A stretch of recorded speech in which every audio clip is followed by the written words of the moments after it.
सीना तान करके आंख में आग मिला करके लड़ाई लड़ता है, पीठ के पीछे वार नहीं करता है। मैंने बालाकोट पर एयर स्ट्राइक किया, चोरी छुपे के नहीं किया। उसके पहले मैं पाकिस्तान को टेलीफोन करके सूचना दूंगा। বালাকোটে জঙ্গির ডেরা গুড়িয়ে পাকিস্তানকে প্রথম জানায় কর্ণাটকের জাতীয়বাদের শান দিল মোদি। 2019 লোকসভা ভোটের আগে পুলওয়ামা জঙ্গি হামলার জবাবে বালাকোটের জঙ্গি শিবির গুড়িয়ে দিয়েছিল ভারতের বায়ুসেনা। আকাশপথে পাকিস্তানে ঢুকে বালাকোটের সন্ত্রাসবাদী শিবিরে বিমান হামলা চালিয়ে আসার পর অন্য কাউকে জানানোর আগে কিন্তু প্রথম ইসলামাবাদকে এই অভিযান সম্পর্কে প্রথম খবর পাঠিয়েছিল ভারত। লোকসভা নির্বাচনের প্রচারে কর্ণাটকে আগলকোটের জনসভায় জানালেন প্রধানমন্ত্রী নরেন্দ্র মোদী, পিছন থেকে লুকিয়ে আক্রমণ চালানো বিশ্বাসী নন বলে এই দিন মন্তব্য করলেন তিনি। 2019 লোকসভা ভোটের আগে পুলওয়ামা জঙ্গি হামলার জবাবে বালাকোটের জঙ্গি শিবির গুড়িয়ে দিয়েছিল ভারতের বায়ুসেনা। এই ঘটনাকে সামনে রেখে জাতীয়তাবাদ উস্কে ভোটের ফসল ঘরে তুলেছে বিজেপি বলে দাবি রাজনৈতিক বিশ্লেষকদের একাংশ। তবে 2019 14 ফেব্রুয়ারি কাশ্মীরে পুলওয়ামা আধা সামরিক বাহিনীর একটি কনভয়ে ফিদায় হামলা চালায় জঙ্গিরা, শহীদ হন 40 জন জওয়ান।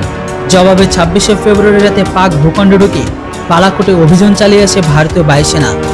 2024 লোকসভায় ভোটের প্রচারেও সেই জাতীয়তাবাদী আবেগ উস্কে দিতে চাইলেন মোদী। এদিনের জনসভায় তিনি জানালেন, আমি বাহিনীকে মিডিয়াকে ডেকে বিমানের খবর জানাতে বলেছিলাম, কিন্তু আমি বলি তার আগে পাকিস্তান নেতাদের ফোন করে জানাবো, কিন্তু ওরা সেই ফোন তোলেইনি। বাহিনীকে অপেক্ষা করতে বলি। তারপর পাকিস্তানি কর্তৃপক্ষকে জানানোর পরই গোটা দুনিয়াকে সেই রাতে বিমান হানার ব্যাপারে অবহিত করি। মোদী লুকিয়ে চুরিয়ে গোপন আঘাত করার বিশ্বাসী নয়, সে খোলাখুলি লড়াই করে।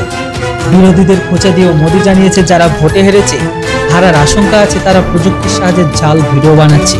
তা কৃত্রিম মেধাকে কাজে লাগিয়ে সোশ্যাল মিডিয়ায় আমার কণ্ঠস্বর ব্যবহার করে মুক্ত চড়াচ্ছে, যা বড় বিপদ তৈরি করেছে বলেন তিনি। ভিডিওর ব্যাপারে পুলিশ বা বিজেপি কর্মীদের জানানোর আবেদন করে তিনি। হুঁশিয়ারিদের এর সঙ্গে জড়িত থাকলে অবশ্যই আইনি ব্যবস্থা নেওয়া হবে। নাম না করে রাহুল গান্ধীকে খোঁচা দিতে ছাড়েননি মোদী। তিনি মন্তব্য করেন, আপনাদের ভোটে মোদী শক্তিশালী হলে দেশের বিশ্বের তৃতীয় বৃহত্তম অর্থনীতি হয়ে উঠবে। ভারতকে নির্মাণ শিল্প দক্ষতার কেন্দ্র করে তোলাই আমাদের লক্ষ্য, কিন্তু যারা আজকের দিনে ছুটি কাটাতে অভ্যস্ত তারা এই লক্ষ্য পূরণ করতে পারবে না। কর্ণাটকের ক্ষমতাসীন কংগ্রেস সরকারের রাজ্যের চলতি পানীয় জলসংকট নিয়ে উদ্যোগে প্রধানমন্ত্রীকে কটাক্ষ করেন। তারা প্রযুক্তির গড় থেকে রাজ্যকে তার মাফিয়াদের ইন্ধন দিয়ে টাকার হাব বানিয়ে তুলেছে। তার মাফিয়াদের কমিশনে কংগ্রেস ফুলে ফুটে উঠেছে বলে খোঁচা দেন তিনি।